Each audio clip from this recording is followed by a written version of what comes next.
Et tout d'abord, je voulais vous dire que je suis vraiment très heureux de faire cette conférence ici à Nice, parce qu'à Nice, j'y ai beaucoup d'amis.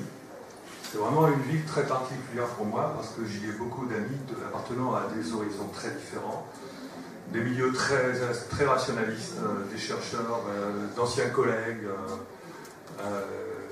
vraiment qui pourraient pas, qui auraient du mal à entendre ce genre de discours, mais on est resté amis.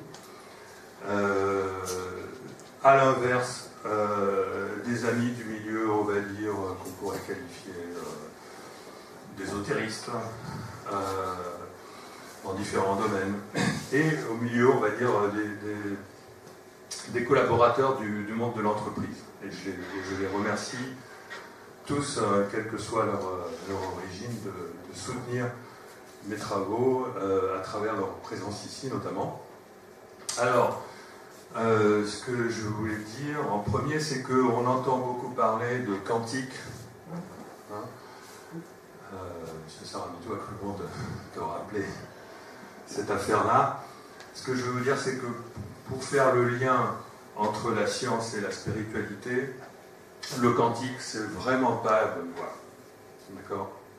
D'abord, essayer de comprendre la mécanique quantique, c'est pas la peine d'essayer, comme Feynman, effectivement, l'a dit. Et les Américains ont essayé, on sait ce que ça a donné. Enfin, je fais un raccourci un petit peu extrémiste, le mouvement New Age et compagnie, et on voit bien qu'aujourd'hui, même à travers ce qu'on appelle la médecine quantique, dont je ne nie pas la validité, mais tous ces domaines-là où on ajoute le mot quantique ont vraiment un problème pour aboutir à une reconnaissance scientifique, et c'est tout à fait normal, parce que au niveau de tout ce qui est quantique, on a un mal fou à essayer de rendre le phénomène quantique macroscopique, sauf dans des exceptions très particulières. Et ce n'est pas sur cette voie que je vais vous embarquer, mais c'est une voie, je vais vous embarquer sur une voie qui consiste à remettre tout d'abord remettre en question notre conception du temps. C'est le bouleversement de notre conception du temps qui est véritablement à la base de la découverte d'un chemin vers la spiritualité. D'un chemin vers la spiritualité qui est emprunté par les plus grands de nos scientifiques. D'accord ? C'est pas la peine de comprendre la mécanique quantique. Il suffit de comprendre que le temps n'existe pas, pourquoi il n'existe pas, pour déjà être sur le chemin, quelle que soit sa catégorie, qu'on soit un scientifique qui croit en l'existence de l'âme, ou un scientifique qui n'y croit pas. De toute façon, il existe même une forme de spiritualité pour les scientifiques très matérialistes, à partir du moment où ils ont compris que le temps n'existait pas. Alors, plutôt que de vous expliquer pourquoi le temps n'existe pas, ce sera quelque chose de très compliqué à faire. Je vais simplement vous demander de faire un effort d'imagination, un effort d'intuition surtout, pour essayer de comprendre, d'admettre les déclarations de ces 8 personnages qui font partie de nos élites totalement incontestées. On est dans la physique mainstream. Alors le plus ancien, tous sont des physiciens, mais j'ai tenu à mettre en premier Nietzsche, qui a déclaré dans Humain, trop humain, que c'est notre avenir qui détermine notre présent. Que notre futur nous influence autant que notre passé. Alors évidemment, c'est pas quelque chose, quand on le lit au siècle dernier, qu'on retient, parce qu'on pense qu'il a bu un coup de trop, etc. Et puis Nietzsche, il a dit tellement de choses qu'on ne comprend pas que celle-là, c'est juste une chose de plus. Mais bon, Einstein a mis très longtemps, lui, il a avoué, non pas dans des publications scientifiques, il l'a avoué dans une lettre à un ami, peu avant sa mort, qu'il est très important de comprendre que, en fait, le temps n'existe pas. Ça veut dire quoi? Ça veut dire que la séparation entre le passé, le présent et le futur est pure illusion. Ça veut dire que le futur est compris dans le présent, ainsi que le passé. Ça fait 70 ans que ça a été dit, je crois. C'est la conséquence de la théorie de la relativité d'Einstein qui est hyper démontrée, qui est ultra vérifiée. Et ce n'est que très récemment qu'en France, on a eu l'initiative de plusieurs physiciens, parmi lesquels Étienne Klein, Thibaut Damour, Marc Lachèvret, suivi par Carlo Rovelli, etc. Et Thibaut Damour a fait des conférences il y a une dizaine d'années pour vraiment insister là-dessus, sur le fait que le futur existe déjà, et en plus le temps est fondamentalement réversible. C'est-à-dire que la mécanique, les lois de la physique fonctionnent dans les deux sens du temps. Ça veut dire que lorsque vous renversez le cours d'un film, vous regardez un film, c'est dommage qu'il n'existe pas de logiciel sur le marché qui permette de regarder un film à l'envers. Et vous imaginez bien que si vous regardez un film à l'envers, vous allez voir que de la magie. Eh bien, il faut savoir que cette magie est totalement compatible avec les lois de la physique. D'accord ? Bon. Marc Lachèvret, qui est allé un peu plus loin dans un... Bon, il ne fait que donner les résultats de la physique. Dans un livre, dans son dernier livre, et même dans ses précédents et dans ses conférences, il insiste sur le fait qu'il est important de comprendre qu'aujourd'hui, à notre époque, que la causalité est indépendante du temps. C'est-à-dire que lorsqu'on pense que la causalité, c'est des causes s'ensuivent des effets, en fait, non, ça n'a rien à voir avec... ça n'a rien à voir avec le temps. Ou alors, si on essaye de catégorifier ça dans le temps, ça n'a rien à voir avec la causalité. C'est-à-dire que ce n'est pas une affaire de temps, c'est une affaire de lien. C'est-à-dire qu'il y a une symétrie entre le passé et le futur, et les événements futurs peuvent causer autant les événements passés que les événements passés peuvent causer les événements futurs. D'accord ?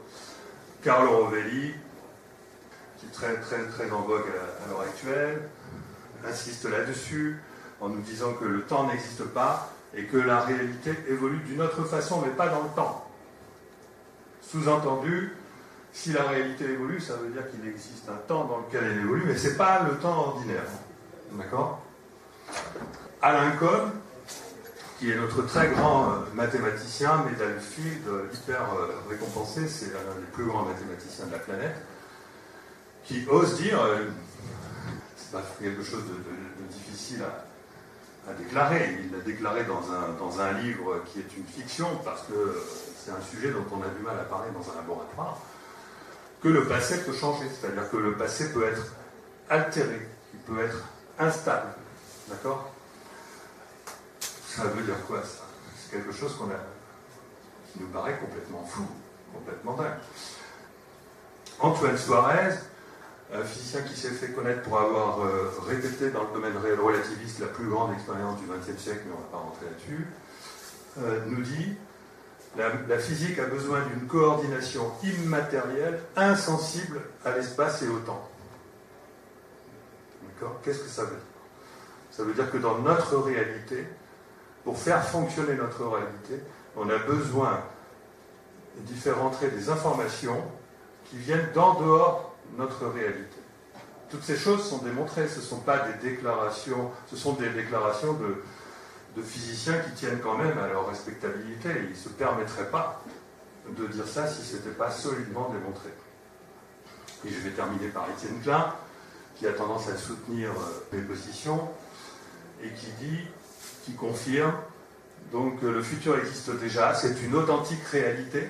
Ce que vous allez vivre est déjà là.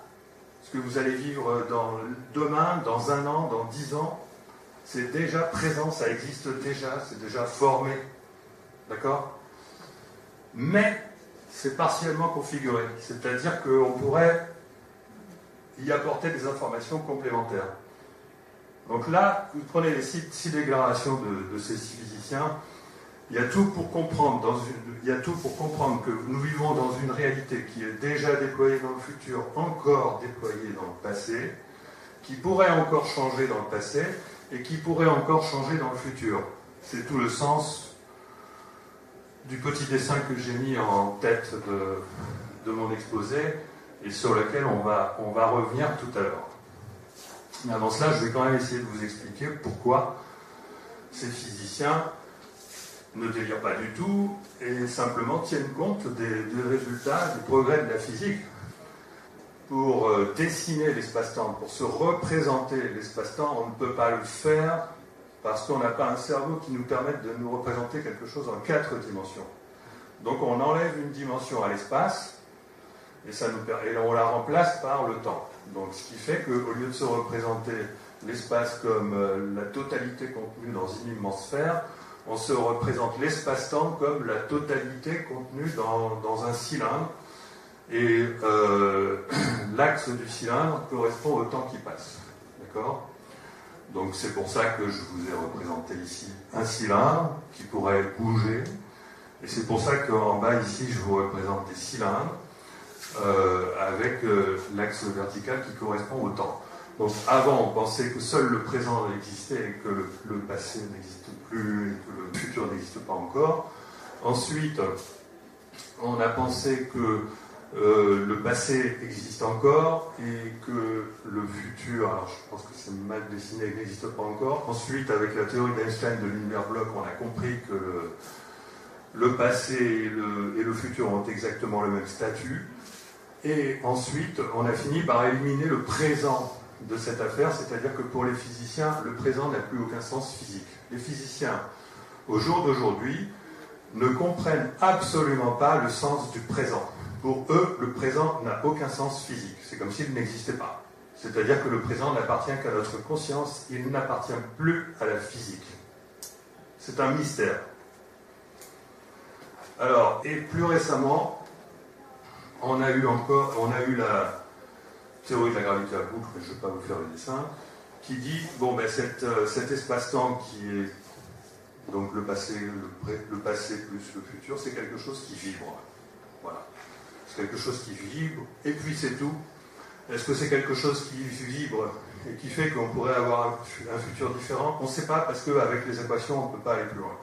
Par contre, la mécanique quantique nous apprend quelque chose de très intéressant, et qui n'est pas interprété parce que il y a tellement d'interprétations de la mécanique quantique différentes. Et puis il y a Feynman qui a dit, celui qui prétend comprendre la mécanique quantique, attention. Mais il n'empêche que on a remarqué dans des expériences récentes, c'est d'abord la théorie de la mécanique quantique qui aboutit naturellement à ça, mais il est confirmé depuis récemment, depuis quelques années, tout ça vient parce que les expériences, on les fait, on les refait, et puis maintenant les physiciens sont convaincus du fait que ce qu'on appelle l'intrication, donc là on va rapidement faire de la quantique, l'intrication, c'est-à-dire que le fait que deux événements puissent être corrélés indépendamment de la distance qui les sépare, c'est quelque chose qui est valable non seulement si les événements sont séparés par de la distance, mais également valable si ces événements sont séparés par du temps, indépendamment de la causalité. C'est-à-dire que deux objets qui peuvent se trouver à des milliards d'années-lumière, au même instant, peuvent avoir un comportement corrélé. Mais même deux objets qui vont être séparés par le temps, un an par exemple, peuvent avoir un comportement corrélé. Ça veut dire que si il existe cette corrélation pendant que le futur bouge, le présent bouge, et le passé bouge. D'accord ? C'est-à-dire que l'intrication quantique est un phénomène qui fait que lorsqu'il y a une modification qui est due au hasard, mais pas le hasard issu de notre ignorance des causes, un hasard que les physiciens appellent un hasard fondamental et que Einstein appelle un Dieu qui joue au dé. Donc si le Dieu des physiciens, parce que les physiciens ne peuvent plus se passer de Dieu aujourd'hui. Les physiciens ne peuvent absolument plus se passer de Dieu, c'est le Dieu hasard. Et si ce Dieu hasard décide de changer quelque chose dans le futur, il va s'en suivre un changement dans le présent et un changement dans le passé, et c'est ce qu'on appelle l'intrication atemporelle. D'accord ? Alors, le problème, c'est qu'on ne sait absolument pas gérer ça avec des équations. C'est-à-dire que ce sont des conclusions auxquelles la physique a abouti, mais sans pouvoir gérer les conséquences. D'accord ? Alors, il s'ensuit des interprétations de la physique moderne qui me font mal, qui me hérissent et qui me font mal à moi, physicien, qui ai compris, qui ai intuité, puis ensuite compris et intuiter un problème dont je vous ai parlé depuis le début de ma carrière, j'ai mal digéré quelque chose qui n'a pas été pris en compte parce que les physiciens ne font de la physique qu'avec des équations. Et je vous ai expliqué pourquoi ça pose un problème. Mais d'abord, il s'agit d'interpréter ce qu'on a appelé, parce que la physique, elle a un problème ancestral depuis un siècle, qui est le problème sur lequel Einstein a travaillé toute sa vie, c'est de réconcilier les deux théories les plus vérifiées par l'expérience, qui sont la mécanique quantique, donc la mécanique de l'infiniment petit, et la relativité générale, qui est la mécanique de l'infiniment grand. Ils n'arrivent pas à les réconcilier. Et pour arriver à Einstein n'y est pas arrivé, etc. Et c'est le plus grand thème de la physique moderne. Et les physiciens aujourd'hui se divisent en deux catégories. Ceux majoritaires, qui sont plutôt partisans de ce qu'on appelle la théorie des supercorps, et ceux plutôt minoritaires, mais ils gagnent du terrain parce qu'ils gagnent en crédibilité, qui sont partisans de ce qu'on appelle la gravité quantique à boucle. Bon, on va pas, hein. Je vais juste vous donner les conséquences communes de ces deux théories. C'est que ces deux théories, finalement, elles aboutissent à considérer que notre espace, à l'échelle intime, est fait de vibrations. C'est-à-dire que notre espace n'est pas quelque chose que l'on peut diviser à l'infini en disant on peut continuer à zoomer sur l'espace à l'infini et il existera toujours de l'espace à force de zoomer. Non. Non, non. Notre espace, c'est pas quelque chose qui existe de cette manière-là. C'est quelque chose qui, dans son infiniment petit, mais à une échelle pas si infiniment petite que ça, à l'échelle de 10 puissance moins 35 mètres, c'est tout petit, mais ce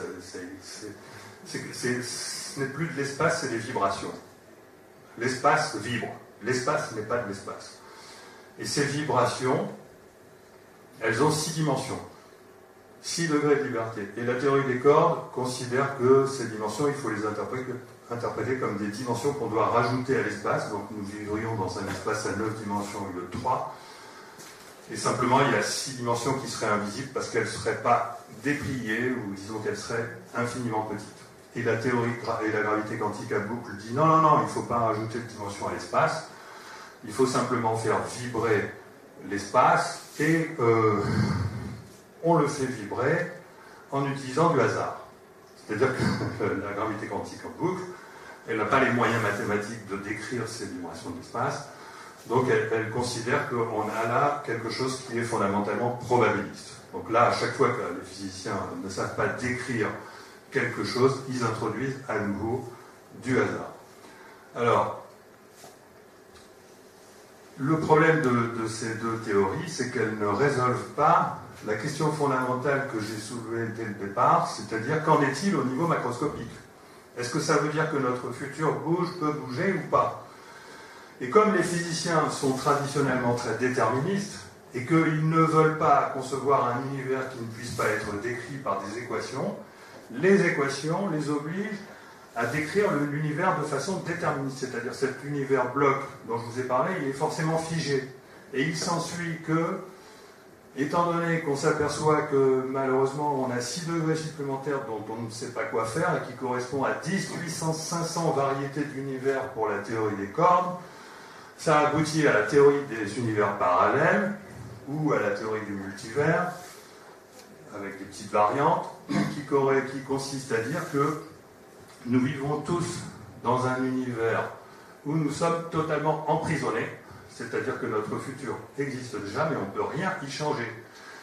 Et il existe une part de nous-mêmes, il existe un nous-mêmes qui, depuis sa naissance, a exactement la même vie que nous, et puis ce soir, va prendre une décision différente qui fait qu'il va avoir il va être dans un univers différent. Et le grand mathématicien, physicien Max Tegmark ose même dire, et il ose même dire que c'est la théorie qu'il préfère, que cette personne qui a exactement la même vie que vous, la même conscience, et qui à partir d'aujourd'hui a une vie différente, elle existe bien, mais à une distance égale à 10 puissance 10 à la puissance 10 puissance 29 mètres d'ici. 10 à la puissance 1 suivi de 29,0 mètres d'ici. Vous vous rendez compte le délire auquel sont obligés d'aboutir les physiciens pour essayer de maintenir le déterminisme dû à leurs équations? Et la théorie de la gravité quantique à boucle essaye de maintenir ce déterminisme-là à travers une approche probabiliste en disant que s'il existe effectivement un multivers, parce que ça n'explique pas pourquoi nous, humains, nous existons, où sont tous les échecs de la nature qui font que nous n'existons pas, eh bien l'univers fait des choix répétés mais dans le temps, plutôt que de les faire simultanément dans l'espace. Il y a une sorte de maladie, une véritable maladie, une maladie de la physique, et concomitante d'une crise de la physique, qui vient de cette tendance qu'on n'arrive pas à se débarrasser les physiciens, qui consiste à vouloir que la mécanique temporelle soit déterministe, ce qui est une bêtise énorme, puisque en même temps les physiciens se sont rendus compte que ce temps-là, dans lequel ils voudraient que tout soit déterminé d'avance, n'existe pas. D'accord? Donc, il y a quand même des physiciens qui sont reliés à la philosophie, parce que nous vivons dans une période de notre histoire qui, au niveau de la science, se caractérise par le fait que nous avons décroché la locomotive de la philosophie. C'est quelque chose de totalement scandaleux, à mon sens. C'est-à-dire qu'on enseigne la physique, finalement on enseigne une technique, qui est la technique des équations, et on a laissé tomber la philosophie qui est pourtant fondamentale. D'accord ? Qui a laissé tomber la philosophie? Essentiellement les Américains, qui de toute façon, traditionnellement, n'ont pas de culture. Comme nous, on fait comme eux, et ben on finit par se retrouver dans leur wagon. Et on a oublié le train de la philosophie. Heureusement, en France, on a des philosophes, ou des scientifiques, des physiciens qui ont... Étienne Klein et moi, on a eu le même itinéraire, en sorte de centrale à peu près à la même époque. Mais lui, il a fait une thèse de philosophie des sciences, et il est capable d'avoir une vision synthétique du champ de notre connaissance, parce qu'il n'a pas laissé tomber la locomotive de la philosophie. Et que déclare-t-il dans un article d'il y a 1 ou 2 ans? Il se pose la question, moi je vous le lis comme vous, ou je lis pour ceux du fond: le futur existe-t-il déjà dans l'avenir? Telle est en définitive la question cruciale. Demain est-il déjà quelque part à attendre qu'on finisse par le rejoindre? Et il invite les physiciens à réfléchir. Sans attendre que les physiciens accordent leur violon, il faudrait concevoir une habile synthèse entre le présentisme et l'univers bloc. Alors le présentisme, c'est l'idée que la réalité se crée dans le présent, et l'univers bloc, c'est l'idée qu'elle est déjà créée. Les mélanger pour donner corps à l'idée que l'avenir constitue une authentique réalité, mais qu'il n'est pas complètement configuré, pas intégralement déterminé, qu'il y a encore place pour du jeu, des espaces pour la volonté, le désir, l'invention. Il serait temps fécond de redynamiser le temps en force historique. Par exemple, en faisant le pari que l'an 2050 finira bien par atterrir dans le présent, et en tentant de construire entre nous et lui une sorte de filiation intellectuelle et affective. Cela pourrait donner un peu plus de sens à nos actions présentes et réinjecterait un peu de négantropie aux vertus calmantes dans notre rapport collectif au présent. C'est très habile. C'est très habile parce que c'est une façon de dire quelque chose qui ne pourrait pas passer dans les médias, mais de manière suffisamment littéraire pour que, voilà, il puisse se faire oublier en ayant fait cette déclaration dont l'interprétation évidente est que nos pensées, à travers notre volonté, et nos émotions, à travers nos désirs, peuvent configurer le futur dans le présent. C'est-à-dire, sans faire intervenir la causalité. Sans faire intervenir la causalité. C'est-à-dire que nous pouvons configurer déjà notre avenir indépendamment de la causalité par nos pensées, par nos attitudes émotionnelles, mentales, etc. Et il s'agit bien d'un changement dans le futur, puisqu'il s'agit de faire quelque chose qui introduise de la négantropie, c'est-à-dire de l'ordre c'est-à-dire plus d'harmonie dans notre avenir. Il s'agit bel et bien de passer d'un futur désordonné à un futur ordonné. D'accord? Alors, ça veut dire que il y a quelque chose de non mécanique dans cette affaire, ou en tout cas que la mécanique n'est pas suffisamment aboutie. Donc, et c'est une affaire de conscience. Donc la question est, que vient faire la conscience en physique dans ce cas? Que vient faire la conscience en physique? Eh bien, aujourd'hui, il est absolument indispensable d'introduire la physique, et je vous expliquerai pourquoi on n'y arrive pas. C'est parce qu'on fait de la physique avec des équations, je vous expliquerai ça clairement pourquoi, mais on va rapidement faire le point sur ce qu'est la réalité. La réalité, aujourd'hui, selon décrite par la physique de manière claire, c'est que l'espace n'existe pas tel qu'on le perçoit. Parce que cet espace-là, il est déformable et troué. Il est déformable, c'est-à-dire les étoiles le déforment et la lumière est déviée. Il est avalé par les trous noirs. C'est pas la matière qui est avalée par un trou, c'est l'espace lui-même. D'accord? C'est quelque chose de difficile à se représenter. Et cet espace-là, il est pixelisé, c'est-à-dire qu'il est un peu comme votre écran de télévision, c'est-à-dire si vous zoomez, vous trouvez les pixels. Et vous savez qu'il n'y a pas d'information en dessous. Mais pour notre espace, c'est pareil. Et à la place de cette information que vous aimeriez trouver en dessous du pixel, vous trouvez les vibrations. C'est quoi ce bordel? Mais alors la matière, dans ce cas-là, mais où est la matière, puisque l'espace n'existe pas?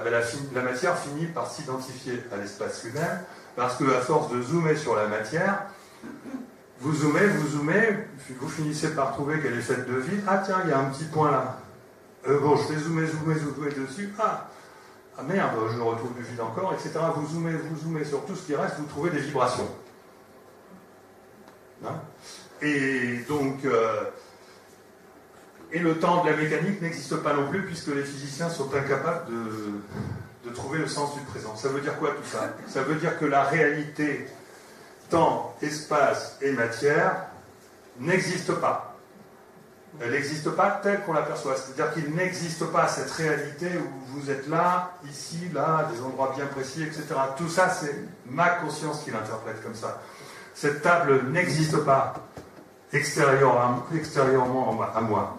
C'est ma conscience qui interprète cela en fonction d'un champ d'information. Il faut s'intéresser à ce champ d'information qui n'est pas de la nature de ce qu'on perçoit. D'accord?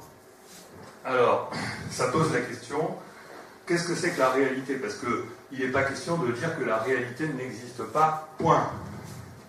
On a compris que la réalité n'existe pas telle qu'on l'aperçoit, mais on ne pourrait pas faire de la physique, de la science, on ne pourrait pas être objectif si on ne partait pas au moins du principe qu'il existe quelque chose qui nous est commun à tous, auquel nous sommes branchés par notre cerveau. Non! Notre cerveau, c'est de la matière, ça n'existe pas. Par notre conscience. D'accord? Bon. Et qu'est-ce que c'est que ce machin-là? Est-ce que c'est une simulation? C'est une croyance qui a tendance à s'imposer aux États-Unis chez les physiciens. Peut-être pas à la Matrix, parce que l'au-delà de Matrix n'est pas très crédible, mais enfin, Matrix a apporté quand même une idée intéressante, puisqu'elle nous permet déjà de nous extirper de cette illusion de la réalité. Est-ce que c'est un hologramme? Oui, c'est la théorie en vogue à l'heure actuelle, et je dirais que les physiciens sont, enfin ceux qui s'expriment sur le sujet sont majoritairement d'accord pour dire que finalement cette réalité qui n'existe pas telle qu'on l'aperçoit, en fait c'est un hologramme. Une caverne, moi personnellement je suis plus dans la théorie de la caverne. Pour moi la caverne c'est un peu un véhicule, une caverne ou un véhicule, lorsque vous êtes dans une voiture, lorsque vous êtes embarqué dans quelque chose qui bouge, vous êtes à la fois dans une caverne et finalement vous voyez la réalité à travers quelque chose qui la déforme. Donc on commence à se rapprocher d'une vision réaliste de notre réalité. C'est-à-dire que notre réalité extérieure n'existe pas, mais elle pourrait correspondre à quelque chose qui est déformé par notre corps, notre système de vision, etc. Et donc, est-ce que c'est un multivers? Ce qui est certain, c'est qu'il existe quelque chose en dehors notre réalité, comme on va le voir, et que donc il peut exister d'autres réalités. Et un véhicule, oui, un véhicule, ça c'est... On ne peut jamais se rapprocher véritablement de la bonne façon de voir les choses, mais personnellement, je suis attaché un petit peu à l'idée que la réalité, notre situation face à la réalité correspond à quelqu'un qui se trouve dans un véhicule ou dans une caverne. Alors pourquoi est-ce que les physiciens ne le disent pas vraiment? Enfin, il y en a qui le disent.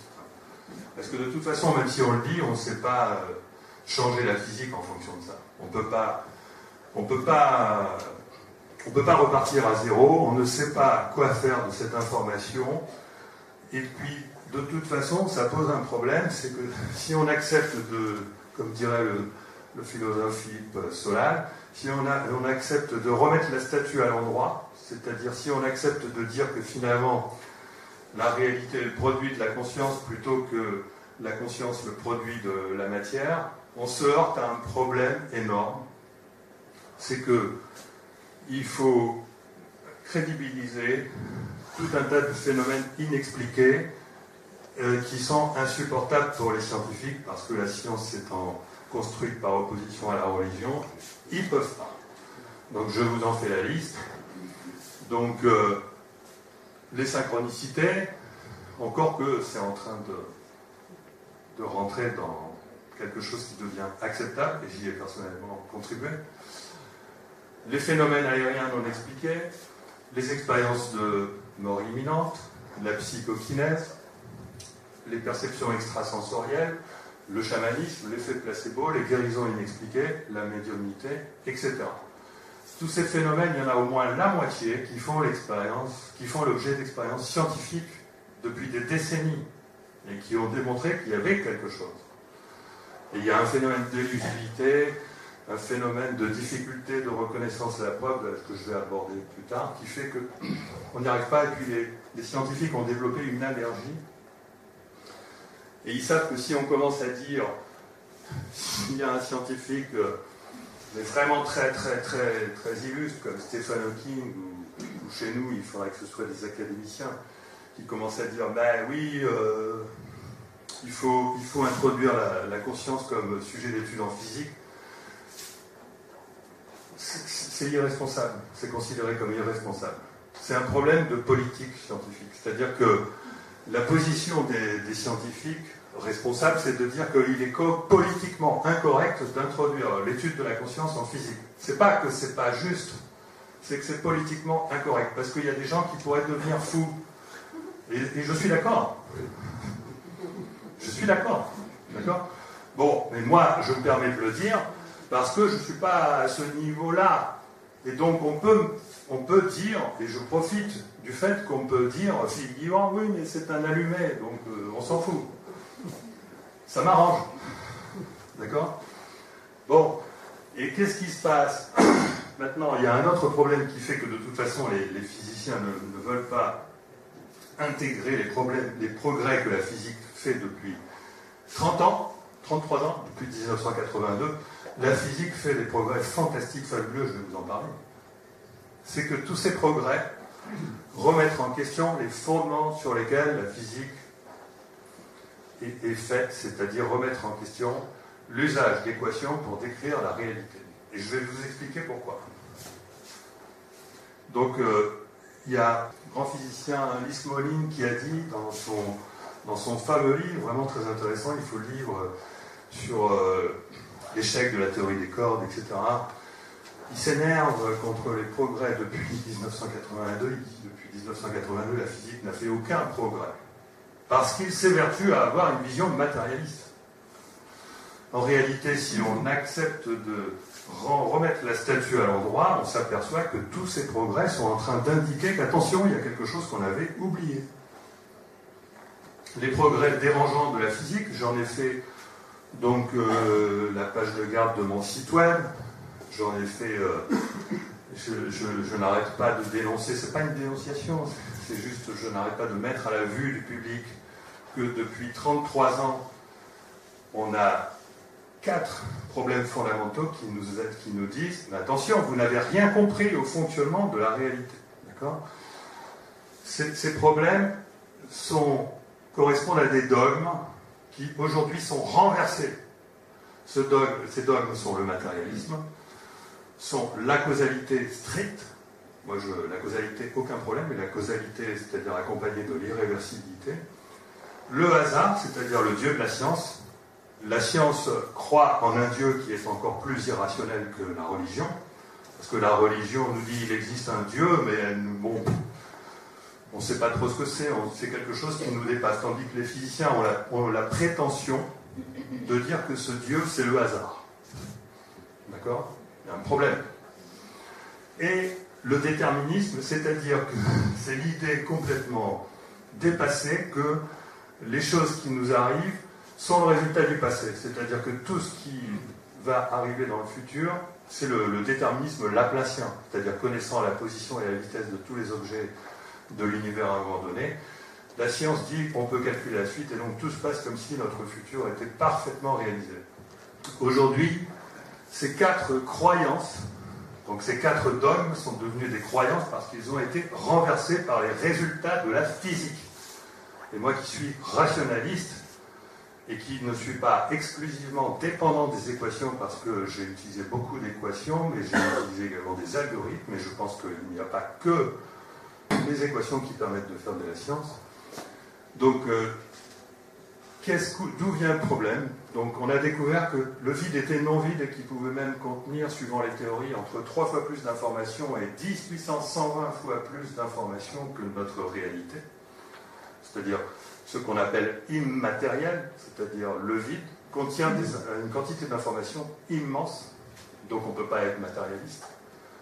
Donc la conscience ne peut pas être le produit du cerveau, parce que le vide interagit avec notre réalité.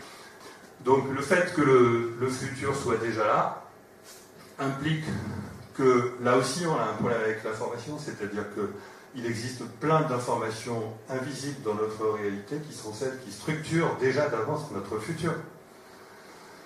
Ce qu'on appelle la non-localité spatio-temporelle et qui fait que les physiciens n'arrêtent pas d'utiliser le hasard quantique, ce qu'on appelle la réduction d'état en mécanique quantique, mais je ne vais pas vous embêter avec ça.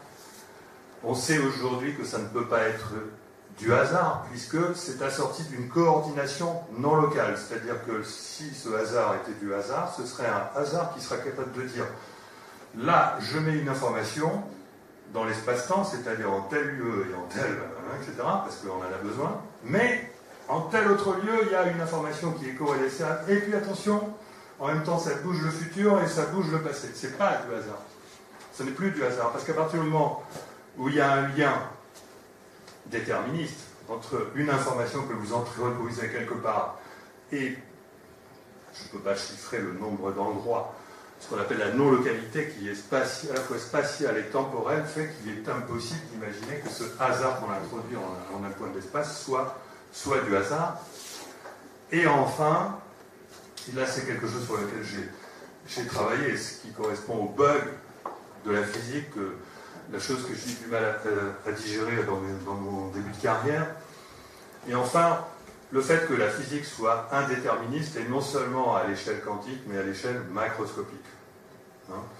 Ça veut dire qu'on a là aussi une addition obligatoire d'informations. Et toutes ces informations, qu'elles viennent du vide, qu'elles viennent de l'infiniment petit, qu'elles viennent du futur, ou qu'elles viennent de l'extérieur de l'espace-temps, ce qui tout ça est à peu près la même chose, ne sont absolument pas gérées par la physique moderne. Zéro. Néant. On ne sait pas faire. Et vous savez pourquoi? Donc, ce sont des informations auxquelles nous sommes reliés, qui contribuent à déterminer notre vie. Et vous savez pourquoi la physique les ignore? Parce qu'on a un bug au niveau de l'information. C'est pour ça que j'ai dessiné ce machin-là. On a un bug au niveau de l'information qu'on a localisé depuis 150 ans. C'est ce qu'on a appelé un démon. C'est le démon de la physique. C'est ce qu'on appelle le démon de Maxwell. Et les grands physiciens, les physiciens qui ont de la culture, qui ont une certaine culture, le savent. On a quelque chose qui... C'est en lien, en fait, que par exemple, si vous remontez le cours des événements en faisant tourner un film à l'envers, vous avez quelque chose de parfaitement rationnel, pourtant c'est considéré comme de la magie. Bon. On a donc... on sait d'où vient le problème, on sait qu'on a un problème avec l'information, et il résulte de cela que rester rationaliste à l'intérieur du parc, c'est pas possible. Voilà. Et je vais vous expliquer d'où vient ce démon, d'où vient le problème de la physique moderne. C'est que durant les années 80, on avait la possibilité, mais c'était les débuts de l'informatique. Et les gens qui font encore la physique aujourd'hui, qui nous disent voilà, c'est comme ça qu'il faut penser parce qu'on a trouvé telle théorie, la théorie des univers parallèles issus, etc. etc. C'est des gens qui ont démarré leur carrière pendant les années 80. Ils étaient nuls en informatique, parce qu'à cette époque-là, soit on choisissait de faire une carrière en sciences, soit on choisissait de faire une carrière en informatique, on ne pouvait pas faire les deux à la fois. Et ceux qui font aujourd'hui encore du traitement de l'information ne sont pas véritablement considérés comme du scientifique. En tout cas, si ça commence à changer parce qu'il y a un renouvellement de génération, et aujourd'hui les jeunes physiciens ont tendance à s'orienter vers ce qu'on appelle la physique de l'information ou la thermodynamique de l'information, mais c'est vraiment un domaine qui est très difficile à appréhender, où tout n'est pas encore très clair. On n'a toujours pas résolu le démon de Maxwell, on a compris que l'information avait un coût énergétique, mais c'est encore pas clair. Et moi, je vous explique là clairement, je résume clairement d'où vient le problème de l'information en physique. Ça vient de ce que, à partir du moment où on a des interactions multiples entre des objets, d'accord, donc j'ai pris l'exemple d'un billard, mais les interactions multiples, il y en a tous les jours. C'est-à-dire que lorsque vous rencontrez quelqu'un, dans une foule, il y a des interactions multiples. Même lorsque vous conduisez une voiture, le simple contact entre les pneus et le sol, il y a des interactions multiples. Lorsque vous marchez n'importe où, dans la montagne, il y a des interactions multiples. Tous les systèmes dans lesquels il y a des interactions multiples perdent l'information qui permet de savoir qui permet à l'univers de savoir où est-ce qu'elles vont. Il y a une perte d'information qui vient du fait que, si vous voulez, les équations sont incapables de tenir compte du fait que lorsqu'on multiplie deux nombres qui ont besoin de la même quantité de mémoire, il faut multiplier cette quantité de mémoire par 2. Avec la physique des équations, on est incapable de tenir compte de cette réalité fondamentale. D'accord ? C'est-à-dire que la physique est fondée sur ce qu'on appelle la conservation de la quantité d'énergie à l'issue des interactions, la conservation de la quantité de mouvement, mais on a oublié de gérer la conservation de la quantité d'information. Pour gérer la conservation de la quantité d'information, il faut travailler dans un espace qui n'a plus 3 dimensions, mais 10 dimensions. D'accord ? Le déterminisme mécaniste n'est pas possible. Parce que lorsque vous essayez d'analyser ce que j'ai fait, mais il faut vraiment faire des calculs assez épouvantables, je l'avoue, et je reconnais que ce n'est pas à la portée de n'importe qui. Lorsque vous essayez de faire tous les calculs, lorsque vous travaillez sur un système dans lequel il y a de multiples interactions, plus vous augmentez la durée d'analyse, et plus vous devez augmenter la précision des objets. Et très rapidement, vous arrivez à une précision qui est en dessous de l'échelle de Planck. C'est-à-dire que j'ai montré, par exemple, que si vous prenez un billard dans lequel il y a 5000 boules, et ben, au bout d'une dizaine d'échocs, vous avez besoin que chaque boule soit assortie d'une précision de 10 puissance moins 35 mètres. Or, cette précision n'existe pas dans la nature. Elle n'existe pas. Ça veut dire que si vous changez quelque chose dans cet infiniment petit-là, qui n'est même pas infiniment petit, c'est 10 puissance moins 35, d'accord ? C'est bien en dessous de l'échelle des atomes. Mais si vous changez quelque chose, vous changez l'histoire des événements. Ça veut dire que toute notre réalité, s'il y a une seule chose que vous devez vous souvenir de cette conférence, c'est que je suis absolument certain, et je sais pourquoi les autres physiciens ont du mal, parce que moi j'ai eu du mal à le réaliser, il a fallu que je passe à l'acte, que je passe au calcul. S'il y a une chose qui est absolument certaine, c'est que toute notre réalité macroscopique et que tout ce qui nous arrive dans le quotidien et que tout ce qui arrive à l'univers est forcément sous contrôle quantique. C'est forcément sous contrôle quantique. Cela dépend de ce qui se passe dans l'infiniment petit. Voilà. Donc ça, je l'ai publié, je le dis dans mes conférences, c'est un petit peu difficile d'aller au fond des choses parce que sinon après je vais vous casser la tête. Je propose une solution qui rejoint les solutions de la physique moderne pour résoudre ce problème-là. Donc pour corriger le démon que la physique a trouvé il y a 150 ans, pour l'expulser, il faut absolument rajouter des dimensions à l'espace. Au lieu de faire appel à une quantité d'informations qui devient infinie, parce qu'il ne faut pas seulement augmenter l'information lorsqu'on augmente la durée d'analyse, il faut augmenter la précision jusqu'à l'infini aussi. C'est-à-dire que la quantité d'informations dont on a besoin pour faire de la physique déterministe pendant une certaine durée, ça ne dépend pas de la durée, ça dépend du carré de la durée. Il faut aller dans l'infiniment petit en même temps qu'on va dans les deux sens du temps. D'accord ? Et pour résoudre ce problème qui défie le rasoir d'Occam, ce n'est pas la peine d'aller dans l'infiniment petit au niveau de l'information. Il suffit de rajouter des dimensions et de rajouter 2 couches d'informations à l'échelle quantique. Bon, mais ça revient à dire qu'il faut rajouter des informations qui vont permettre d'amenuiser la précision des événements dans le présent, parce qu'on ne peut même pas déduire le présent du passé. Le quantique est là pour le démontrer, c'est-à-dire qu'il y a des phénomènes au niveau quantique qui, rien que par l'observation, se mettent à déterminer leur réalité. Et il faut rajouter également des informations dans le futur. C'est-à-dire que la conséquence de cette prise de conscience du fait que la mécanique elle ne peut pas fonctionner dans les 3 dimensions, c'est qu'on en vient automatiquement à la conclusion que la vraie mécanique doit être atemporelle. C'est-à-dire que notre réalité, c'est-à-dire le déroulement des événements que nous avons à vivre, n'est pas une conséquence du présent. C'est une conséquence de quelque chose qui est atemporel, en dehors du temps. Et je reviens à ce graphique qu'un graphiste m'a fait, qui s'appelle Gabriel Uribe, qui a eu la gentillesse de me faire.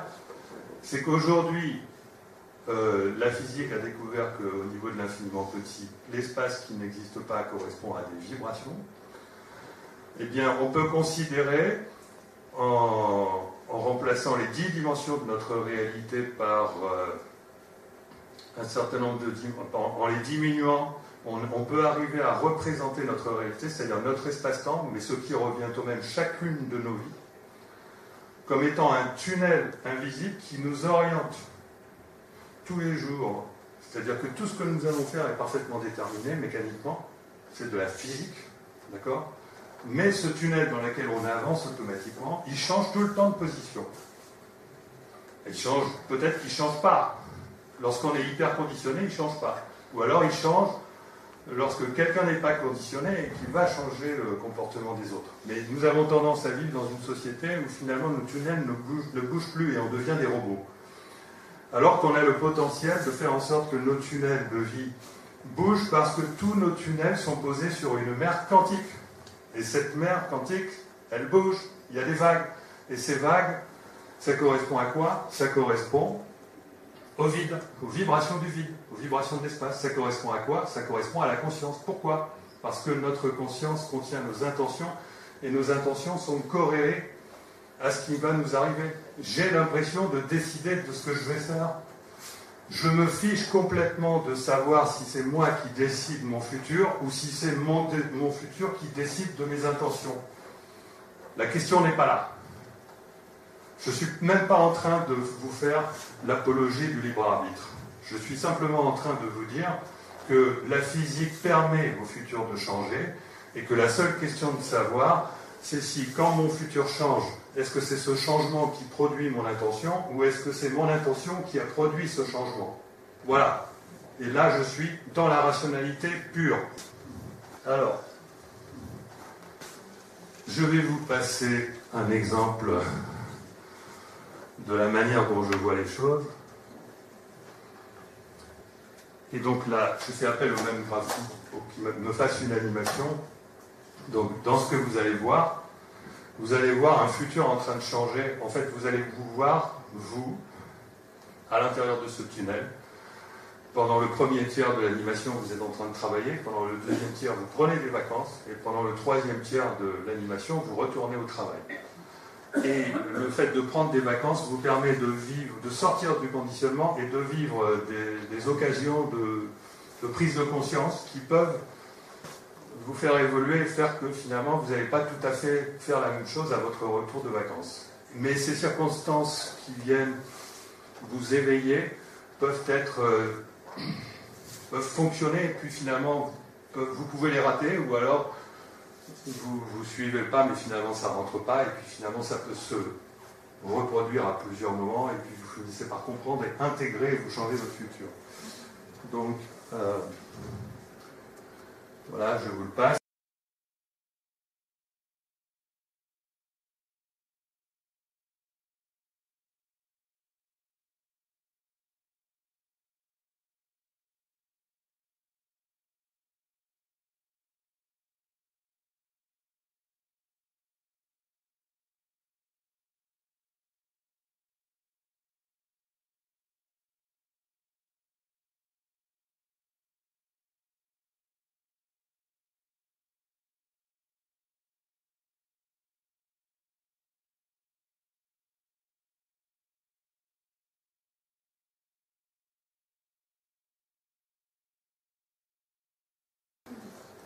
Donc, vous avez, durant votre période de vacances, rencontré 3 opportunités d'évoluer, de changer votre idée de vous-même qui ont changé votre comportement. La première occasion n'a pas confirmé, la deuxième occasion a réellement créé un changement dans votre futur. Et ça restait fragile, c'est-à-dire votre ancien passé pouvait revenir, mais finalement, la troisième occasion, vous avez confirmé le fait que vous n'étiez plus la même personne, et donc vous avez un nouveau futur. Et ça ne se voit pas forcément, c'est-à-dire que vous continuez le même travail, mais le fait que votre futur ait changé fait que votre vie peut basculer complètement par la suite.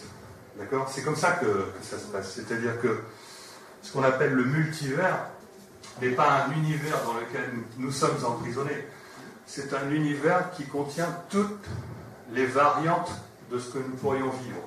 Il existe 2 statuts ontologiques à la réalité. Il existe le statut qui est celui qu'on vit actuellement et qui appartient à la conscience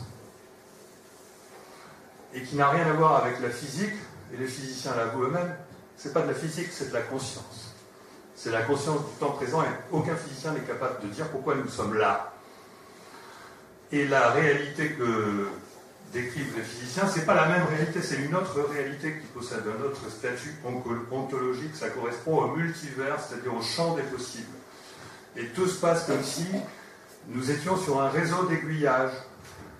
C'est-à-dire, imaginez que la France soit pleine, vraiment, pour aller d'un point à un autre, vous pouvez prendre le train.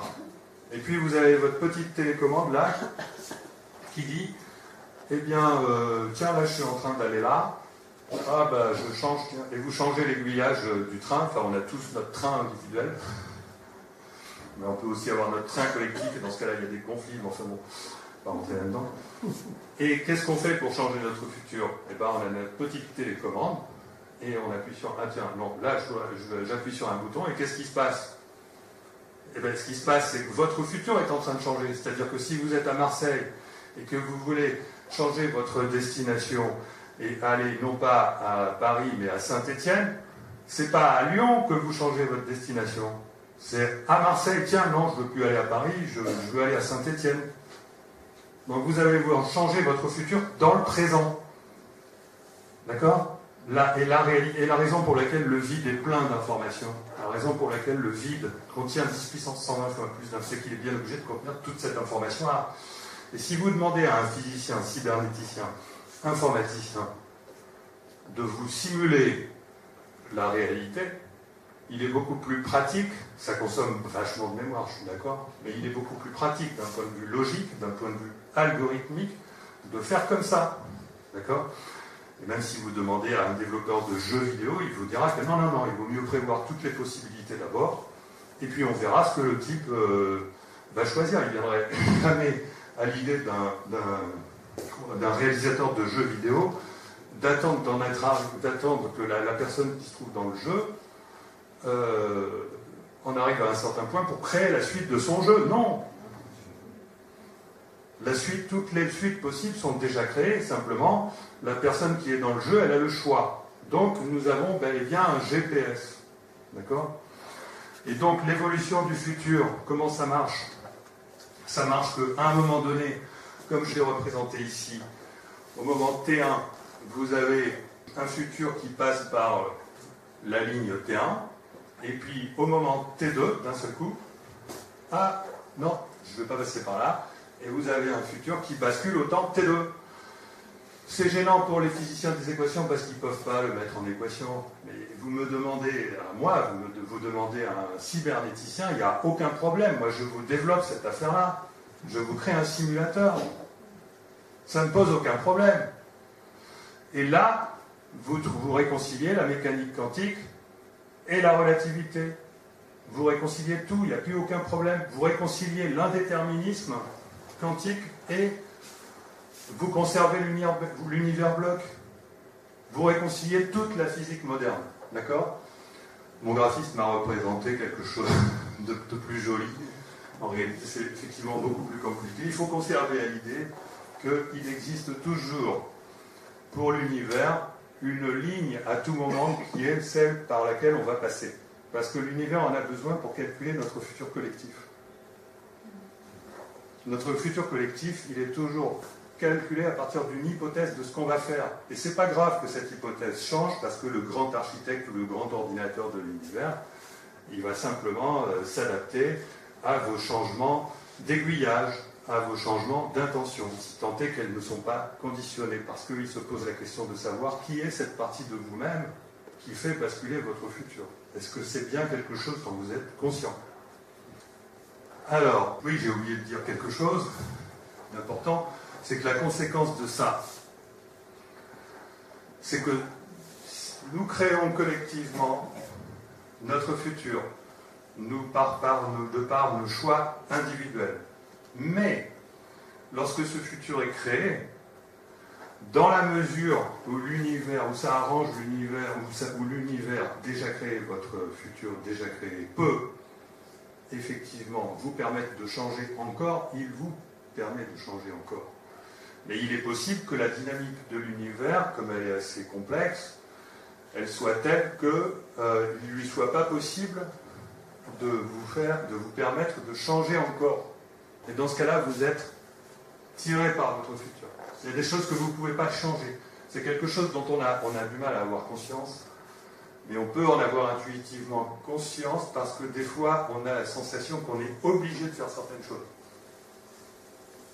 D'accord ? Alors, il y a une part de conditionnement là-dedans, mais il y a aussi une part du fait qu'on sent que non, c'est pas possible. Et c'est pas seulement une question du fait que c'est pas raisonnable, c'est parce que c'est pas vous.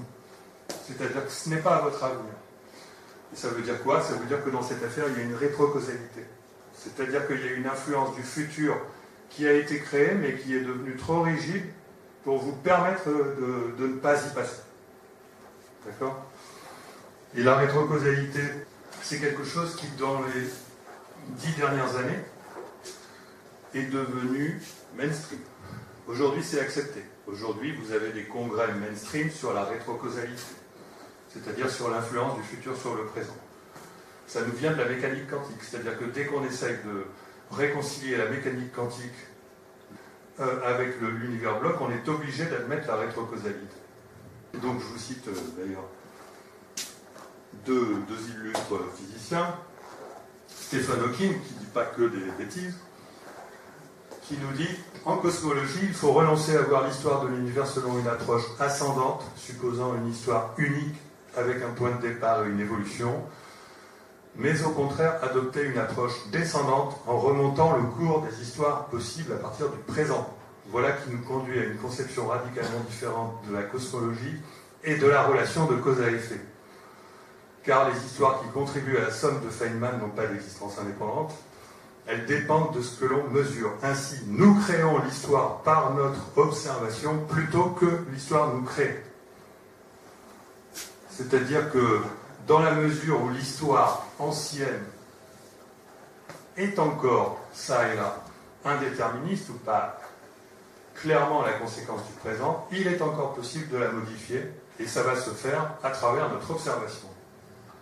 Et concernant le futur, Étienne Klein nous dit dans une vidéo d'il y a 2 ans sur l'univers bloc, si on met la mécanique quantique dans l'univers bloc, il faut accepter la rétrocausalité, c'est-à-dire l'idée qu'un événement du futur peut influencer un événement du présent. Et c'est ce qui se passe dans la vie courante. Je savais que je devais venir ce matin, depuis très longtemps, donc je me suis arrangé pour être là ce matin. Donc cet événement qui était dans mon futur a agi sur mon présent. C'est-à-dire que lorsque vous avez décidé de faire quelque chose, et qu'il s'agit véritablement de quelque chose qu'au moment où vous l'avez décidé, vous êtes certain de le faire, eh bien ça se dessine dans votre futur. Et du coup, vous êtes attiré par cet événement ensuite. D'accord ? Il faut des années pour apprendre à raisonner de cette manière-là. Et je peux vous dire qu'à partir du moment où on comprend que c'est comme ça que ça marche, on commence à créer de petits miracles. Bon, en faisant tout simplement... Enfin, bon, on verra ça en question. Ensuite, dans la route du temps. Bon, alors donc, voici la conception, et vous allez voir comment on en vient à l'âme après. Voici la conception, du coup, de l'espace-temps que je propose, qui est une conception, un modèle cybernétique atemporel. On ne considère plus l'univers comme étant quelque chose qui est créé depuis le Big Bang et qui évolue jusqu'à la fin des temps, puisque de toute façon, le Big Bang existe encore, maintenant, et tout ce que nous allons vivre existe déjà. J'aime bien comparer l'univers entier à un vaste serpent, un serpent dont la queue correspond à un cône, ça correspond à l'inflation, c'est-à-dire l'expansion de l'univers depuis le Big Bang. Et comment se passe l'évolution? En fait, si vous considérez que ce serpent est figé, ce qui est la théorie actuelle, vous débarquez, vous ne savez pas comment. Comme moi, par exemple, j'ai débarqué, je ne sais pas pourquoi, en 1958 à ma naissance, et puis je vais sortir de l'espace-temps, je ne sais pas quand, à ma mort, et puis voilà. Mais bon, ma vie existait déjà avant ma naissance, et elle existera encore après ma mort. Ça, c'est de la physique. C'est de la physique avancée, mais le fait de dire que votre vie existe déjà avant votre naissance et qu'elle existera encore après votre mort, c'est quelque chose de totalement rationnel. C'est rationnel. Et ce que j'introduis de nouveau là-dedans, et je pense que je suis de moins en moins le seul, c'est de dire que ce serpent-là, il bouge. C'est-à-dire que, tout comme je vous ai parlé d'une mécanique atemporelle avec des lignes temporelles qui commutent dans le temps, eh bien, ce serpent-là et toutes ces écailles, le serpent, il est en croissance. C'est-à-dire que l'évolution de l'univers, c'est pas nous, c'est pas un serpent qui se crée en commençant par la queue, et puis sa tête, on la verra jamais dans ce cas-là. Et qui finit. Non, c'est la queue du serpent, elle est créée en même temps que la tête. Notre univers, notre espace-temps, il a été créé avec, au départ, une queue qui était proche de la tête, c'est tout. Et c'est la conscience qui, en allant dedans, puisque c'est scientifique maintenant, c'est rationnel. On ne sait pas pourquoi. On ne sait pas pourquoi on débarque à un moment donné et on sort un monde. Et donc c'est la conscience qui, en débarquant dans cet espace-temps à un moment donné, en sortant, qui a, par son observation, enrichi cette réalité, c'est ce qui a assuré la croissance du serpent. D'accord? Donc on arrive, tout se passe, et ça je pourrais le modéliser, comme je suis un cybernéticien spécialiste des réseaux de neurones et que j'ai développé dans ma vie plusieurs réseaux de neurones, c'est-à-dire qui permettent de reconnaître des objets complexes, enfin des robots visuels on va dire. Je sais que je pourrais modéliser cette affaire-là en utilisant un réseau de neurones. Et donc je fais croître le serpent avec mon réseau. J'utilise des algorithmes pour définir qu'est-ce que va faire ce point qui rentre là et qui a décidé de son parcours avant sa naissance, qu'est-ce qu'il va faire, comment est-ce qu'il va enrichir le champ d'information qui correspond à notre espace-temps. Ça se peut se simuler numériquement, et puis j'en ressors. Et j'utilise un réseau de neurones pour faire ça, et j'en arrive à quoi? J'en arrive à considérer que chaque individu est comme un neurone qui travaille dans l'espace-temps. Et pour confirmer ce que je vous disais sur l'inexistence du temps, même si on ne fait pas bouger le serpent, et je ne pense pas que Thibaut d'Amour le fasse bouger, mais je pense qu'il y pense. Thibaut d'Amour disait dans La Revue du Temps, la théorie d'Einstein montre que le concept de temps doit être profondément modifié, que le maintenant, l'existence du présent qui s'écoule est une illusion, c'est-à-dire c'est la conscience, que nous sommes éternels, en un sens, c'est-à-dire que la réalité est donnée une fois pour toutes, enveloppe le passé et le futur, que cette idée du présent qui passe est une simple illusion. Bon, Thibaut d'Amour est académicien, membre de l'Académie des sciences, professeur de l'HES, l'institut scientifique le plus réputé en France. Cette idée à terme confirmée par la physique moderne, compatible avec toutes les lois connues de la physique, non seulement la théorie de la relativité, mais aussi la théorie quantique, pourrait changer nos idées philosophiques fondamentales sur la réalité et sur le temps, et changer aussi nos métaphysiques, puisque dans une telle vision de l'espace-temps, par exemple, la mort est une illusion. Donc il nous dit, il n'y a même pas besoin d'être spiritualiste au sens où je l'entends, c'est-à-dire notre conscience fait bouger l'espace-temps. Il nous dit, notre vie existe déjà avant notre naissance et existe encore après notre mort. Et il nous dit, d'un point de vue d'une physique sans temps, la mort est une illusion. Alors on va... Qu'est-ce que c'est que la vie dans ce cas-là?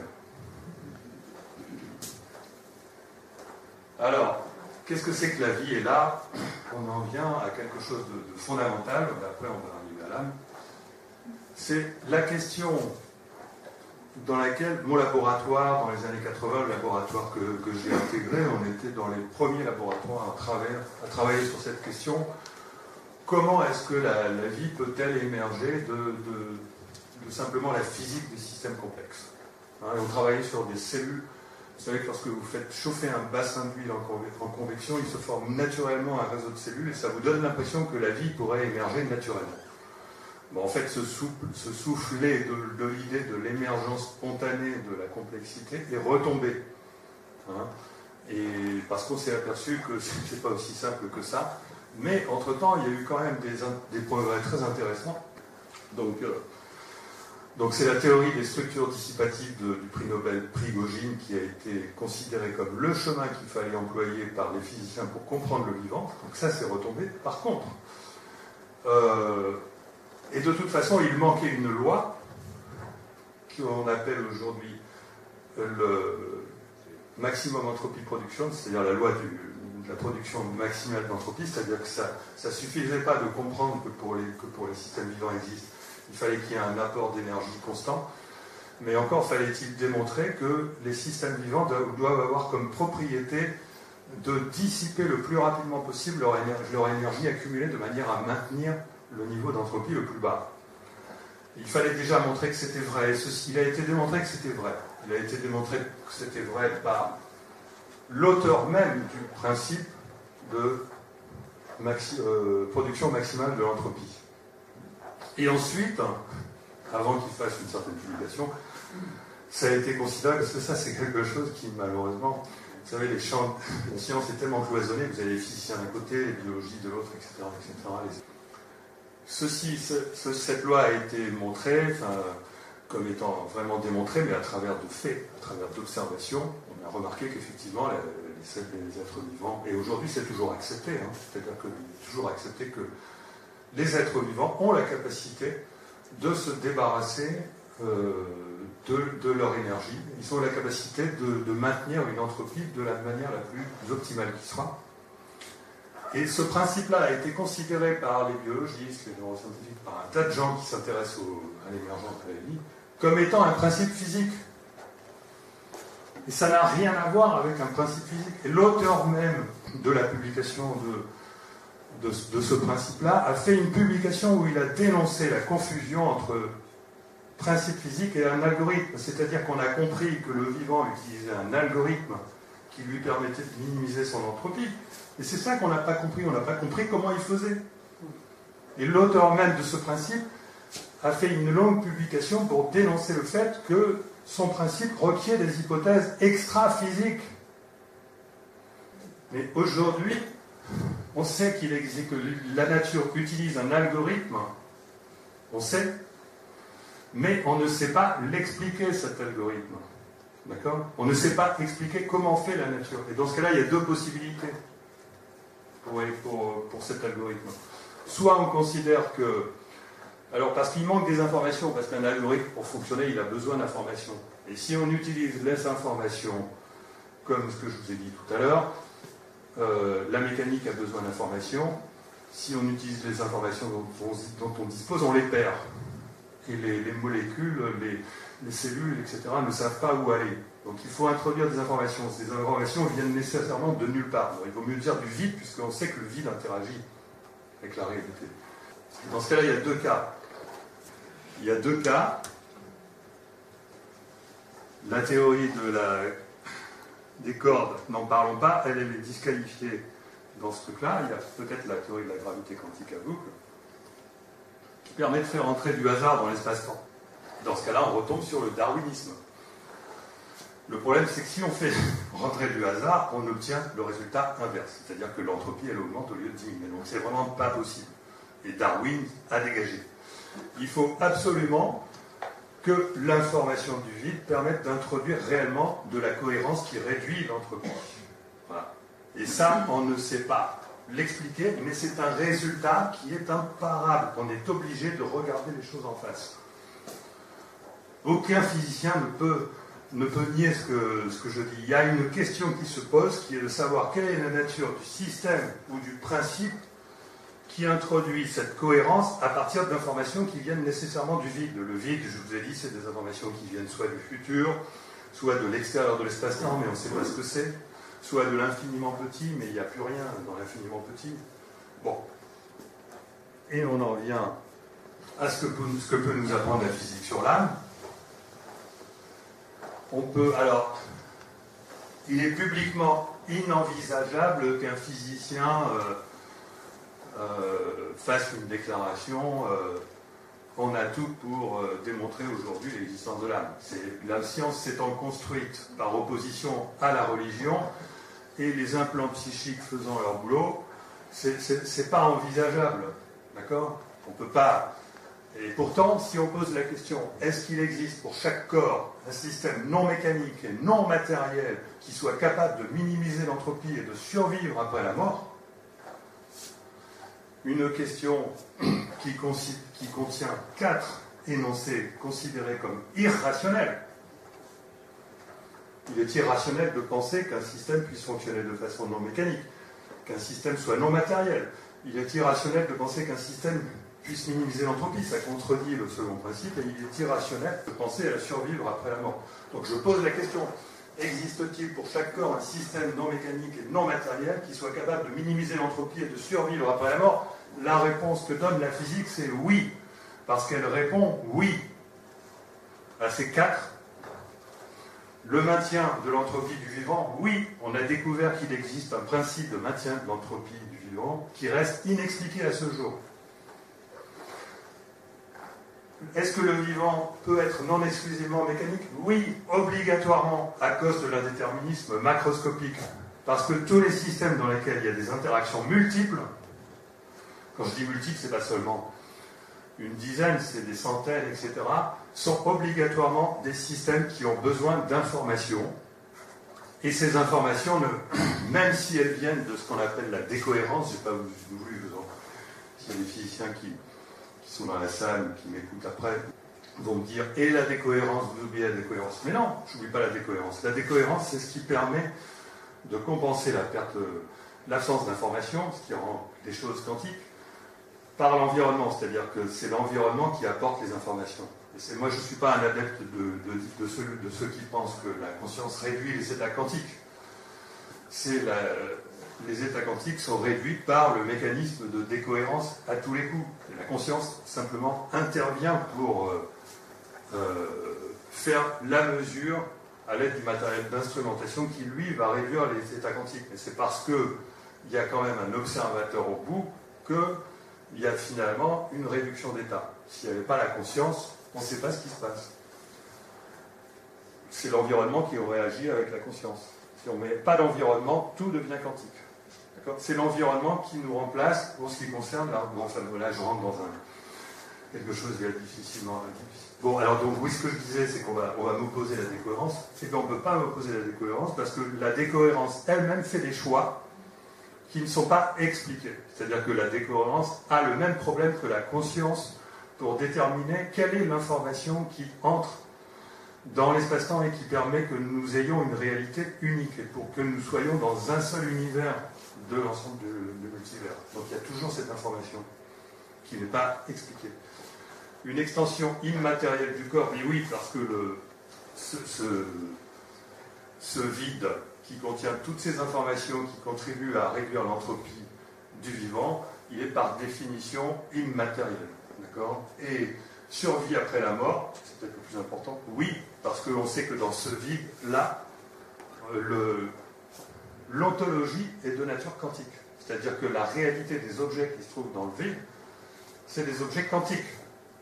C'est-à-dire, ce sont des particules qui ne sont pas présentes. Et on sait que dans ce vide quantique, il n'y a plus de temps. Il n'y a même plus d'espace. Parce qu'on remplace l'espace par une fonction d'onde, il y a encore de l'espace. En fait, il y a encore un espace à une certaine densité, mais il n'y a plus de temps. Le temps est annulé. C'est-à-dire que le statut de ce système, il faut l'appeler un système qui est lié à notre corps, qui est réduit dans notre entropie, etc., il est en dehors de l'espace-temps. En dehors de l'espace-temps, il n'est pas soumis à l'écoulement du temps. À partir du moment où il n'est pas soumis à l'écoulement du temps, s'il existe, la mort ne l'affecte pas. D'accord ? Par contre, notre corps meurt. Voilà. Donc là, je ne sais pas combien de temps j'ai parlé. Je vérifie.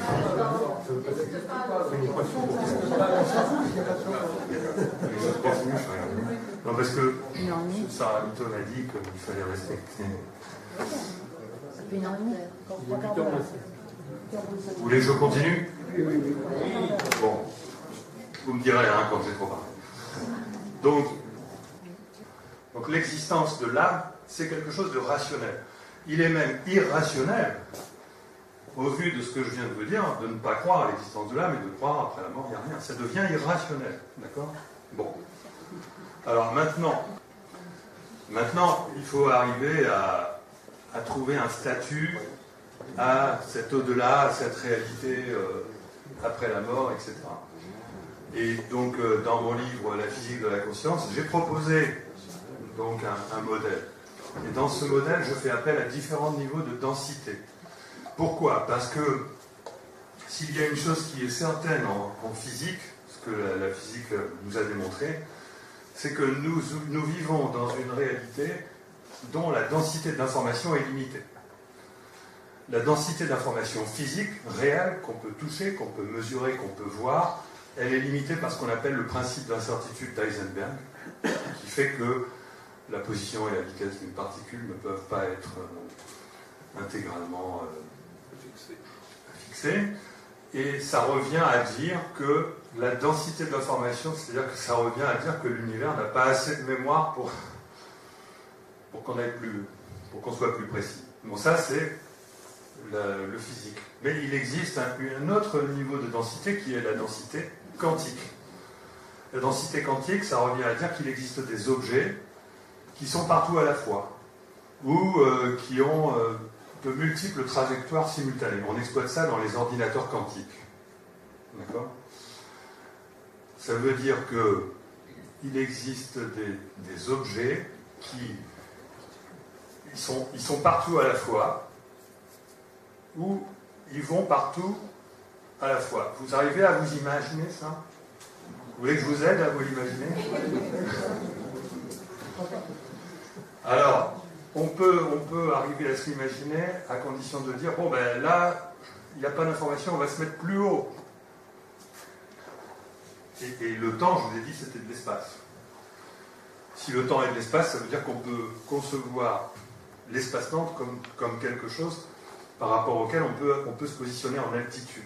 D'accord ? Donc on peut comprendre le statut de la réalité quantique comme étant, contrairement à nous qui se trouvons à la surface de notre réalité, de toute façon, à chaque fois qu'on observe, il n'y a plus qu'une seule réalité. C'est-à-dire que le chemin dans lequel hein, puis il y en a 36. Non, non, dès que vous observez, il se crée.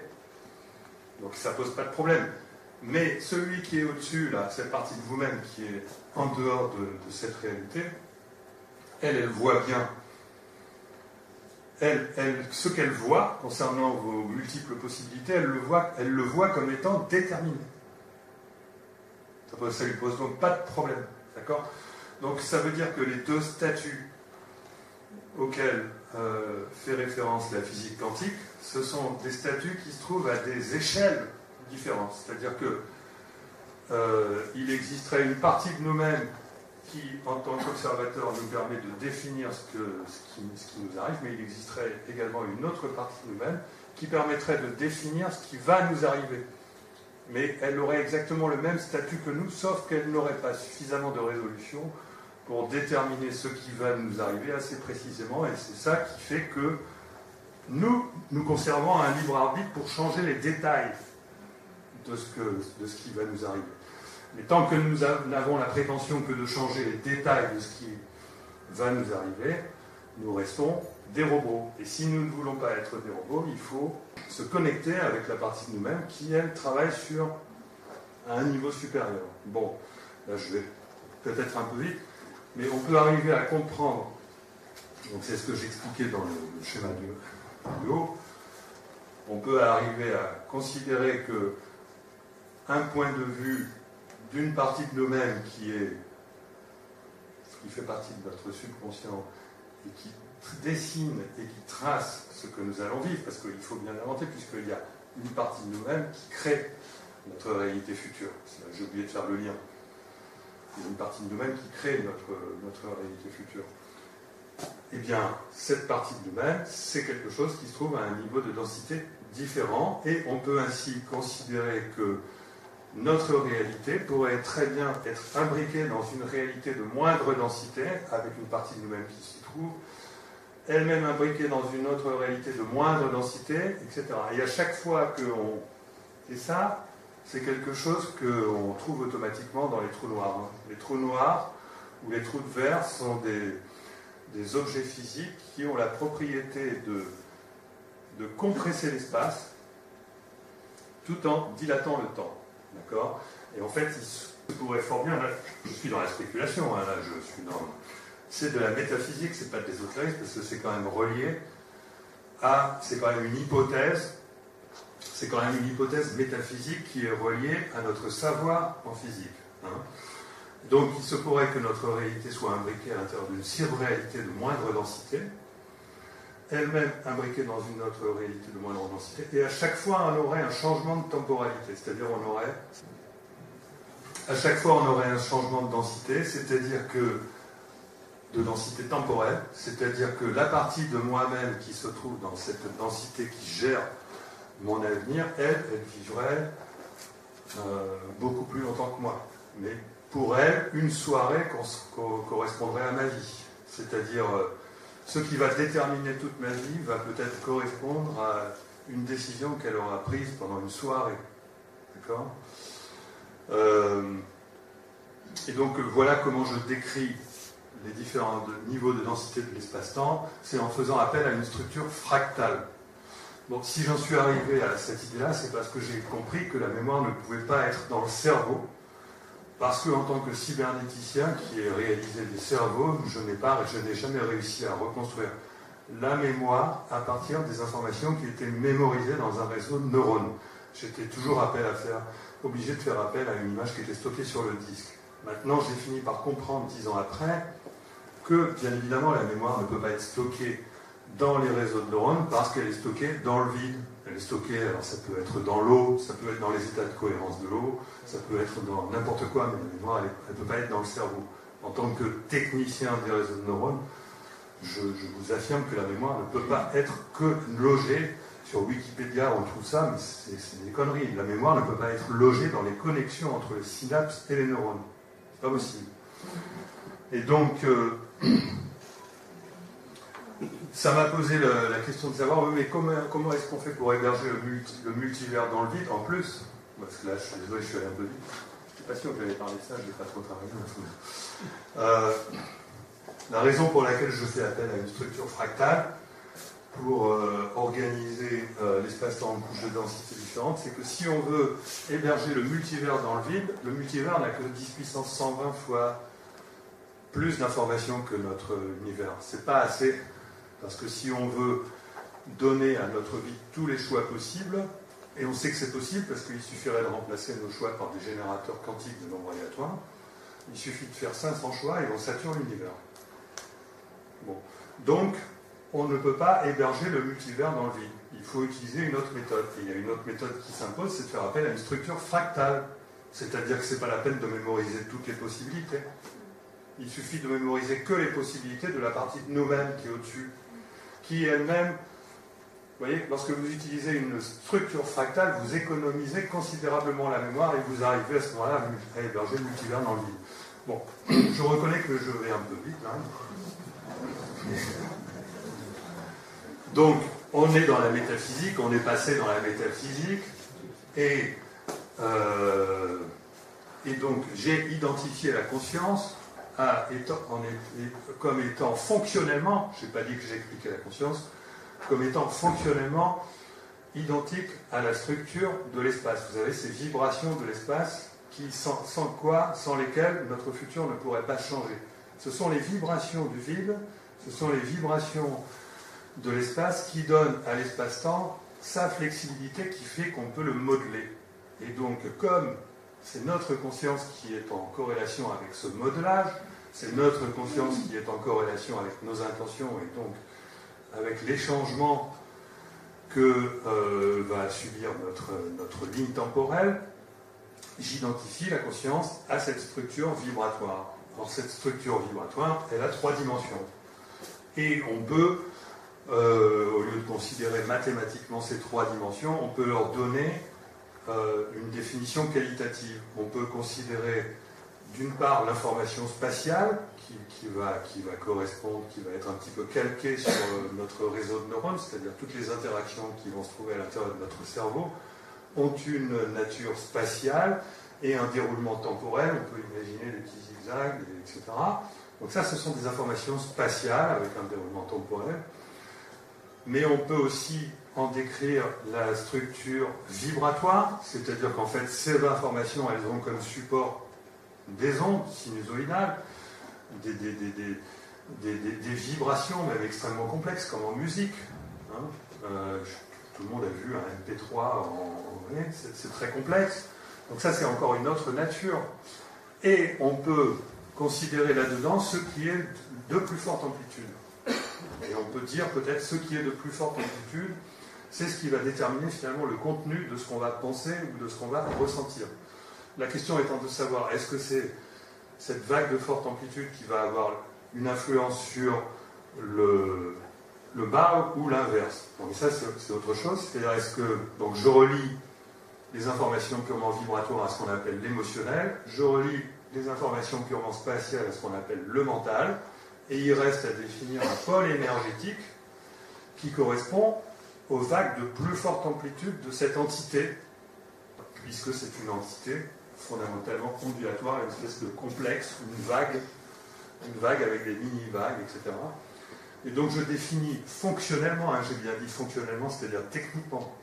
Je n'explique pas pourquoi la conscience est consciente, pas plus que Penrose, qui est lui-même, qui propose aussi une théorie analogue de la conscience en la reliant aux vibrations quanto-gravitationnelles.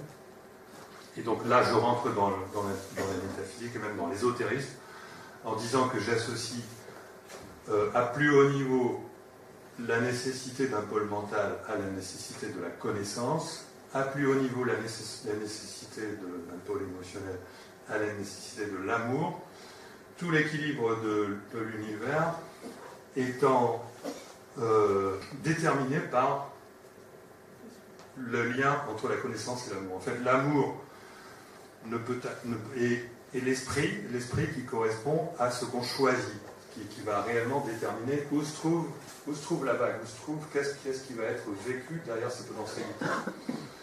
Mais pour exercer l'amour et l'esprit étant les deux faces de la même pièce, puisque par définition, on va vers ce qu'on aime. C'est-à-dire que même si c'est pour faire le mal, on va vers ce qu'on aime. Parce que celui qui veut faire le mal, il aime faire le mal. Donc il y a toujours une association entre le libre arbitre et l'amour. Même il peut y avoir, je différencie deux cas, le cas authentique et le cas conditionné. La plupart du temps, on fait le mal parce qu'on est conditionné, mais ça c'est autre chose. Et donc, au niveau métaphysique le plus profond, on va dire, je considère que pour arriver à travailler dans l'espace-temps, pour arriver à créer, le sens de toute vie étant la création du nouveau, il faut évidemment aimer ce qu'on fait, c'est-à-dire il faut avoir envie, il faut avoir une... Voilà, donc ça c'est là. Et il faut la connaissance. Et si on n'a pas assez de connaissances, l'amour dégénère, parce que l'amour se rend compte qu'il fait quelque chose qui n'est plus de l'amour. Et inversement, la connaissance, c'est important d'avoir le maximum de connaissances, mais avec le maximum de connaissances, si on ne fait pas quelque chose qui est orienté par l'amour, on fait aussi quelque chose qui se désintègre. C'est la nécessité de l'équilibre entre la connaissance et l'amour, qui correspondent au pôle mental et au pôle émotionnel, qui donnent les deux conditions essentielles à la création de Dieu, qu'on pourrait appeler l'esprit qui se trouve au sommet. Voilà. Enfin bon, c'est ma façon de voir, hein. Je peux évoluer là-dessus. Donc, comme je vous ai montré tout à l'heure que je divisais donc notre espace-temps en plusieurs niveaux de densité différentes, voilà comment je vois les choses. C'est-à-dire que je considère que nous sommes des consciences qui opèrent à différents niveaux. Et que pour le moment, nous sommes une conscience qui opère au niveau de ce que j'appelle l'anima, c'est-à-dire dans un système, dans une caverne, dans un véhicule, où nous sommes embarqués. Nous ne sommes pas notre conscience. Nous sommes le pilote d'un système embarqué, et nous sommes en particulier le pilote automatique. Il existe, et nous sommes le cheval, on va dire, parce que je veux quand même faire la différence entre le système de pilote automatique et le système embarqué, le système de guidage. Donc, notre conscience, notre psyché consciente, si on considère pas ce qu'il y a au-dessus, elle est forcément esclave de ce qu'il y a en dessous. C'est-à-dire que si nous sommes désorientés, si le cheval a oublié qu'il traînait un véhicule, s'il s'identifie à son véhicule et qu'il a oublié qu'il transportait quelqu'un, il finit par développer un ego, et il finit par être complètement conditionné parce que tout est mécanique. C'est-à-dire qu'il n'y a plus le lien avec ce qu'on appellerait la transcendance qui lui permet d'avoir un comportement qui est non mécanique, et dans ce cas-là, il est soumis à la loi de l'entropie, il n'est plus relié à son âme, et il se plante, il finit par... Ça peut fonctionner pendant un certain temps, mais on a forcément les lois de la mécanique qui s'appliquent, et donc là, on aboutit à une dégradation, à un mur au bout d'un certain temps. Et le libre arbitre de cette conscience, par contre, donc on va dire, alors oui, ben, il n'y a qu'à faire en sorte qu'il soit conscient de son subconscient. Il n'y a qu'à faire en sorte qu'on soit conscient de ce qui nous guide. Il n'y a qu'à faire encore en sorte que le pilote automatique soit conscient de ce qu'il doit faire. Oui, mais dans ce cas-là, ça voudrait dire qu'il a la vision de ce qu'il va vivre. Ça veut dire qu'il aurait la vision de son futur. Et ça n'irait plus. Ça irait en contradiction avec le libre arbitre. Parce que s'il voit qu'il est obligé par des périodes de passer par des choses qu'il ne supporte pas, comme il n'a pas la maturité pour pouvoir évaluer les raisons pour lesquelles il doit y aller quand même, il est absolument indispensable de rendre inconsciente cette connaissance de lui-même qui lui fait naviguer correctement. C'est-à-dire qu'il y a une raison logique et même cybernétique au fait que nous ne soyons pas conscients de cette immense partie de nous-mêmes qui correspond à notre subconscient, qui est notre cocher, celui qui nous guide et qui détermine notre avenir. Voilà. Et c'est l'ensemble de ces trois entités, donc l'entité physique, la conscience qui correspond, on va dire, aux états quantiques, et on a montré, les psychologues américains ont démontré que la conscience avait réellement, même la pensée, avait réellement un fonctionnement quantique, eh bien, il est nécessaire de rajouter absolument cette troisième entité, que j'appelle le soi, que d'autres appelleraient l'esprit, mais on s'en fiche, c'est pas important, c'est ce problème de terminologie, qui correspond à notre système de guidage, et il est important que ça nous soit rendu inconscient. Mais en même temps, il est important qu'on puisse s'y relier, parce que imaginez que c'est comme le pilote d'un avion télécommandé, il a besoin d'un avion qui soit capable de se comporter lorsqu'il n'est plus là, lorsqu'il y a un effet d'ombre. Il est très important qu'on ait un pilote automatique, donc ça fait quand même partie de notre âme, parce que nous ne sommes pas notre conscience, nous ne sommes pas notre corps, mais notre corps existe avant notre naissance, et c'est important qu'on le respecte comme n'importe quel autre objet qui ne nous appartient pas. Et donc, ce truc-là, qui est la partie inférieure de l'âme, doit apprendre à se débrouiller sans la présence du soi. C'est pour ça qu'il est important de perfectionner notre âme et donc de perfectionner nos corps. Nos corps avec ce qu'ils comportent de pensée, de conditionnement, etc. Bon, mais là, je vais un peu trop dans les détails. Tout ça concerne l'espace-temps. Et si il est logique de faire appel à une structure encore au-dessus, c'est-à-dire en dehors de l'espace-temps, qui est hors de cette entité décadimensionnelle qui est notre réalité, et qui, elle, je l'appelle l'esprit, mais on pourrait l'appeler Dieu ou n'importe quel autre, qui, elle, gère plusieurs réalités. C'est-à-dire qu'il n'y a pas que notre réalité qui pourrait exister, mais on pourrait réellement vivre dans un multivers de conscience, mais ce ne serait pas un multivers où tout ce qui est possible existe, ce serait uniquement un multivers où tout ce qui a été choisi existe. Voilà. Je vais rapidement conclure. Donc, voilà, je conclue très rapidement. Il y a 3 connexions. Et donc, pour mettre en route les 3 connexions, il faut apprendre à lâcher prise pour aboutir à l'intuition. Il faut apprendre à se détacher pour aboutir au don de soi, aux véritables connexions au soi, et à avoir confiance en soi pour aboutir à la foi, etc. Et ça se traduit par un certain nombre de savoir sortir des sentiers battus, savoir laisser agir et accepter le changement, sont des voies pour arriver à se connecter au soi. Pour ça, il est très important d'avoir identifié son être intérieur et de savoir faire une demande. Et la raison pour laquelle toutes ces idées ont du mal à passer dans notre société, c'est parce que nous construisons collectivement un futur matérialiste. Et ce futur matérialiste nous empêche. C'est ce qui rend difficile le passage de notre présent à un futur où on va penser différemment. Il y a une influence du futur. C'est cette influence du futur qui explique le phénomène d'élusivité et le fait que les phénomènes parapsychologiques, les phénomènes aériens inexpliqués, etc., tous les phénomènes auxquels s'intéresse le CEPI, ont du mal à rentrer dans notre culture. C'est à cause de ça, c'est l'explication d'élusivité. Et je travaille aujourd'hui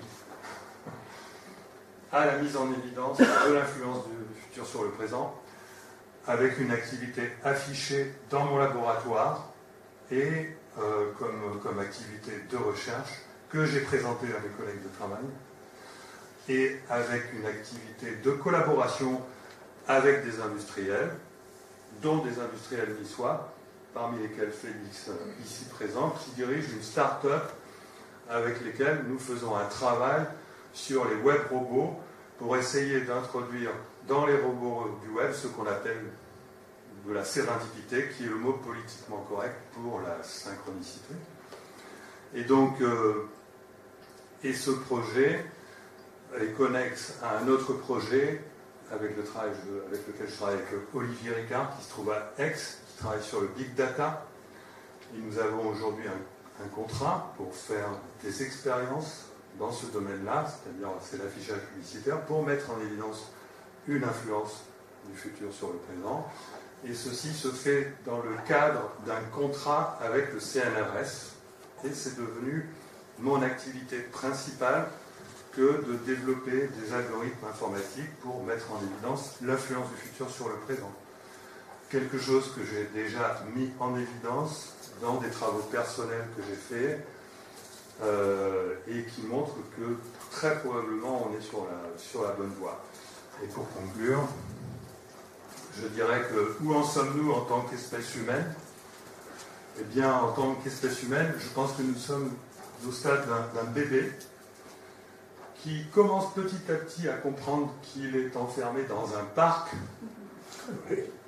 et que dans ce parc, il y a un chat noir, on va dire c'est le chat noir du matérialisme, et qu'il faut s'en débarrasser parce que c'est dangereux. Voilà. Nous vivons dans une réalité qui est fondamentalement élastique, déformable, modelée par la conscience. Il y a des possibilités de réalité locale multiples. C'est la clé pour aller vers d'autres systèmes. Mais notre réalité n'est pas une réalité de matière, mais c'est un gigantesque cerveau fait de conscience. Et chacun de nous agissons comme un neurone qui travaille dans cette réalité.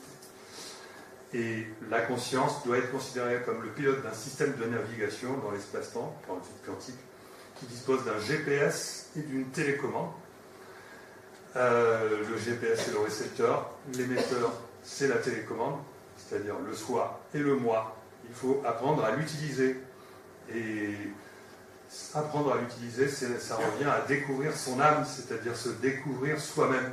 Et les premiers exercices de bébé pour apprendre à marcher, c'est le détachement, le lâcher-prise et la confiance. Et à ce moment-là, on découvre la foi, l'intuition et le don de soi. Et on commence à produire des manifestations physiques. Voilà, je vous remercie.